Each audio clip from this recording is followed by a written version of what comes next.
Alors, passons à la résolution de l'exercice numéro 2 concernant le chapitre transformation chimique et bilan de matière. Commençons par la question 1. On demande d'écrire l'équation de la transformation chimique ayant lieu entre le fer et le dichlore.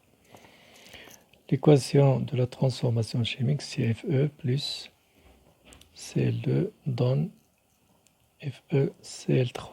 Équilibrant cette équation, on va avoir 2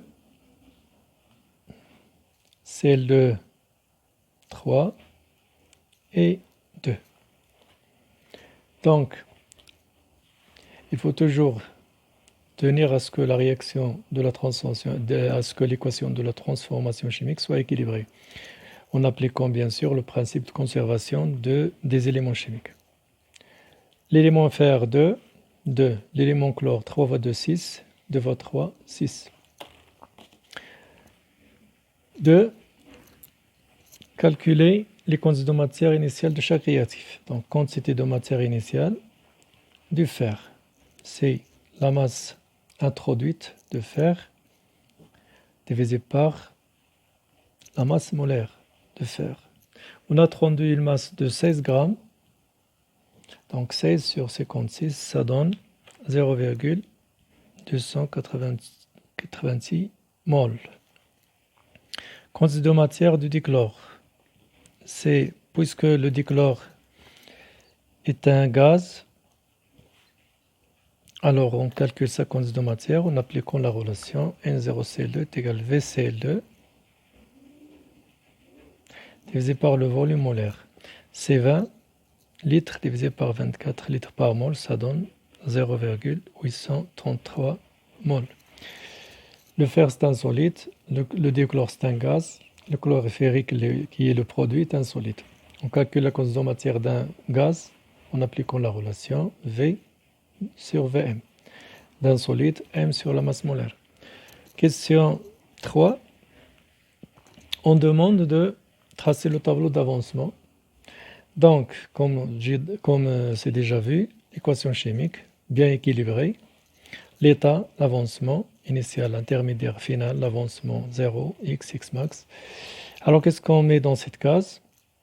Bien sûr, la quantité de matière initiale de fer, quantité de matière initiale de dichlore et la quantité de matière initiale du produit qui est nulle. À l'état initial, il n'y a pas encore formation de produit.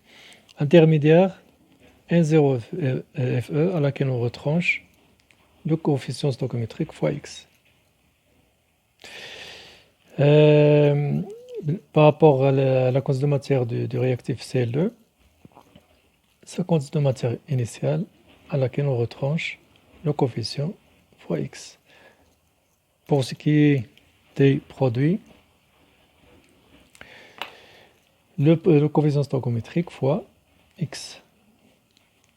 À l'état final, on remplace x par x max. Donc c'est N0Fe moins 2x max, N0Cl2 moins 3x max et 2x max. Voilà, c'est le tableau d'avancement bien rempli. Question 4. Calculer ou bien trouver le réactif limitant. Alors pour cela, on va calculer les rapports N0Fe divisé par coefficient stoichiométrique. N0Fe divisé par son coefficient stoichiométrique qui est 2. N0Fe c'est déjà calculé. C'est 0,286. Ça donne 0,133 mol. N0 Cl2 divisé par son coefficient stoichiométrique. Ça donne 0,833 divisé par 3. On trouve que c'est 0,0 N0Cl2, c'est sur 3, ça donne... c'est calculé, voilà, c'est 0,277 mol. Alors on constate que N0 Fe sur 2, sur son coefficient stoichiométrique, est inférieur à N0 Cl2 sur 3. D'où on en déduit que le fer, c'est le réactif limitant. Limitant, c'est-à-dire c'est lui qui va disparaître en premier et c'est lui qui va mettre fin à la transformation chimique. C'est lui qui va arrêter la transformation chimique parce qu'il disparaît en premier. Donc, passons à la question 5, on demande de calculer l'avancement maximal. X max, c'est la valeur c'est la petite valeur, la plus petite valeur des deux valeurs qui sont 1,0 FE sur 2, 1,0 CL2 sur 3. C'est-à-dire la plus petite valeur des deux valeurs 0,143 mol et 0,277 mol. La plus petite valeur de ces deux valeurs-là, c'est 0,143. Donc X max, c'est 0,143 mol. C'est l'avancement maximal atteint pour cette transformation chimique. On demande de calculer le bilan de matière finale, c'est-à-dire la quantité de matière finale restante de fer, la quantité de matière finale de chlore, la quantité de matière finale du chlore ferrique. Alors commençons par calculer la quantité de matière finale du fer. La quantité de matière d'après le tableau final, c'est 1,0 FE moins 2X max.